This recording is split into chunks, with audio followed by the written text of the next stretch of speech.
হোলির দিন ছুটি ছিল, হঠাৎ করে ইচ্ছা হলো যে দেওঘর ঘুরে আসি।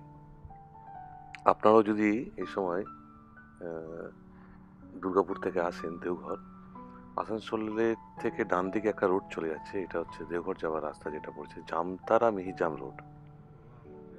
অদ্ভুত সুন্দর প্রাকৃতিক সৌন্দর্য আপনাদের মোহিত করবে। এটা জামতারা মিহিজাম রোড। আসানসোল থেকে কিছুটা আসার পরেই আপনারা এই রোডটা দেখতে পাবেন। তো প্লিজ দেওঘর এলে এই সময়টা আসবেন। আমি তো আমার দু জায়গা থেকে এসেছি। যদি আপনারা ৪ চাকা নিয়ে আসেন তাহলে গরমটা থেকে একটু বাঁচবেন, কারণ বাইরে 8:30-9টার পরেই মারাত্মক রকম গরম। আর এই রাস্তায় যাওয়ার সময় কিছু মানুষের সঙ্গে পরিচয় হয় আমার। অদ্ভুত তাদের সুন্দর ব্যবহার। ঝাড়খণ্ডের মানুষরা কিন্তু খুব হেল্পফুল। আপনি ঝাড়খণ্ডের অনেক জায়গায় আমি ভ্রমণ করেছি, আপনারাও নিশ্চয়ই ভ্রমণ করেছেন। অনেক পোলাইট, অনেক মার্জিত স্বভাব, অনেক হেল্পফুল মানুষ ঝাড়খণ্ডে। আমি যতদূর আমার টু হুইলারে আমি জার্নি করে দেখেছি। বাকি ভিডিওগুলো আমি পরপর আপলোড করবো এবারে।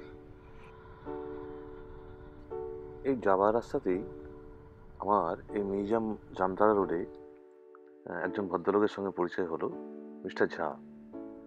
মানে অদ্ভুত এনার ফ্যামিলির ব্যবহার। হ্যাঁ, মানে হোলির দিনকে সব হোটেল বন্ধ, ম্যাক্সিমাম হোটেলই বন্ধ। ফিনান্সিয়ালি চাও খেতে দাঁড়াতে হবে তো কোথাও। এত সুন্দর একটা ফ্যামিলি, এত ভালো আপ্যায়ন। হুম, মানে বিশ্বাস করতে পারবেন না। মানে হোলির দিনটা আমার পূর্ণ হয়ে গেল একদম। মানে এই বাচ্চাটার সঙ্গে মিশলাম, কি ভালো লাগলো, কি ভালো একটা ফ্যামিলি। যেহেতু চায়ের দোকান বন্ধ, হোটেলে কোনো স্টাফ নেই, নিজেরা বাড়ি থেকে চা খাওয়ার একটা ব্যাপার একটা। ধন্যবাদ স্যার।